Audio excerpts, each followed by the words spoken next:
नमस्कार. विद्याधन सर्वधन प्रार्थना या संस्कृत वचनाचा मराठीत असा अर्थ होतो की सर्व प्रकारच्या धनसंपत्त्यांमध्ये विद्या म्हणजे ज्ञान हे सर्वोत्तम धन आहे आणि तो मिळवण्याचा एक रेखीव मार्ग म्हणजे शिक्षण. माल्कम एक्स यांचा असा विश्वास होता की शिक्षण हे आपल्या भविष्याकडे जाणारे पासपोर्ट आहे. मी त्यांच्याशी पूर्णपणे सहमतही आहे. पण हा पासपोर्टचा मार्ग प्रत्येकासाठी साधा, सरळ, सोपा असेलच असं नाही. शिक्षणाला आधार देणारी एक महत्वाची बाजू म्हणजे आर्थिक स्थिती. तर त्याचाच विचार करून शासनाने सुरू केलेली शिष्यवृत्ती योजना. मी Prataprao Tugade, electronics and telecommunication department, all India Shri Shivaji memorial society या कॉलेजची विद्यार्थिनी आपल्या समोर एक विषय मांडते, शासनाच्या शिष्यवृत्ती योजना व अंमलबजावणी. तर शिष्यवृत्ती म्हणजे नक्की काय? शिष्यवृत्ती ही विद्यार्थ्यांना पुढील शिक्षणासाठी दिली जाणारी आर्थिक मदत आहे. साधारणपणे शैक्षणिक गुणवत्ता, विविधता आणि समावेश, क्रीडा कौशल्य आणि आर्थिक गरज, संशोधन अनुभव आणि विशिष्ट व्यावसायिक अनुभव यासारख्या निकषांच्या संचावर आधारित शिष्यवृत्ती दिली जाते. पण खरंच शासनाची शिष्यवृत्ती योजना लोकांपर्यंत पोहोचतायत का? त्यांची अंमलबजावणी होते का? ही विचार करण्याची गोष्ट आहे.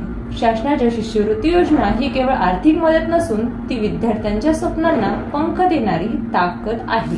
ज्ञान मिळवण्यासाठी अनेक विद्यार्थ्यांना आर्थिक अडचणींचा सामना करावा लागतो. अशा विद्यार्थ्यांसाठी सरकारकडून विविध शिष्यवृत्ती योजना राबवल्या जातात. आजच्या काळात या योजना केवळ कागदावर मर्यादित न राहता प्रत्यक्ष विद्यार्थ्यांपर्यंत पोहोचत आहेत. ऑनलाईन पद्धतीमुळे पारदर्शकता आली आहे आणि खरोखर पात्र असलेल्या विद्यार्थ्यांना त्याचा लाभ मिळू लागला आहे.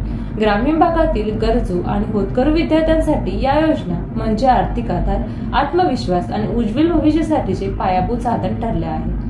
शिक्षण हेच खरे तर विद्यार्थ्यांचा उज्ज्वल पथ. शिष्यवृत्तीने मिळते बळ, ज्ञानसंपदेचा उजेड अनंत.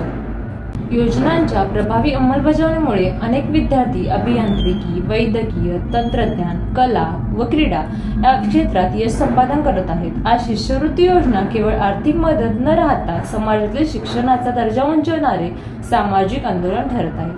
शासनाच्या शिष्यवृत्ती योजनांमध्ये काही केंद्र शासन पुरस्कृत योजनाही राबवल्या जातात. त्यांची अंमलबजावणी ही केली जाते, जसे की अल्पसंख्याक विद्यार्थ्यांसाठी पोस्ट मॅट्रिक शिष्यवृत्ती योजना, महाविद्यालयीन व विद्यापीठ विद्यार्थ्यांसाठी सेंट्रल सेक्टर शिष्यवृत्ती योजना, अपंग विद्यार्थ्यांसाठी पोस्ट मॅट्रिक शिष्यवृत्ती योजना.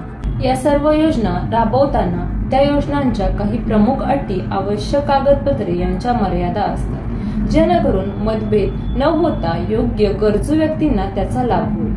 केंद्र शासनाप्रमाणे राज्य शासनाकडूनही राज्य शासन पुरस्कृत शिष्यवृत्ती योजना राबवली जाते, जसं की राजश्री छत्रपती शाहू महाराज शिक्षण शुल्क योजना, डॉक्टर पंजाबराव देशमुख वसतिगृह निर्वाह भत्ता योजना, एकलव्य आर्थिक सहाय्य योजना, गुणवान विद्यार्थ्यांना आर्थिक सहाय्य योजना. अशा प्रकारे अनेक योजना राबवल्या जातात, त्यांची अंमलबजावणी केली जाते.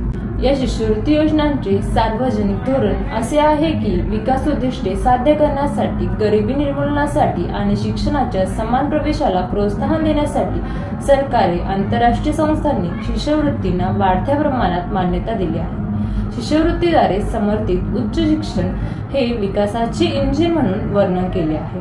नेल्सन मंडेला यांनी म्हटलेच आहे, शिक्षण हेच सर्वात प्रभावी शस्त्र आहे ज्याचा उपयोग करून तुम्ही जग बदलू शकता. तर मित्रांनो, आज आपण सर्वजण ठरवूया की अशा योजनांची माहिती प्रत्येक विद्यार्थ्यांपर्यंत पोहोचवू आणि त्यांना उज्ज्वल भविष्यासाठी मदत करू, कारण शिक्षण हीच खरी प्रगतीची गुरुकिल्ली आहे. जय हिंद, जय भारत, जय महाराष्ट्र.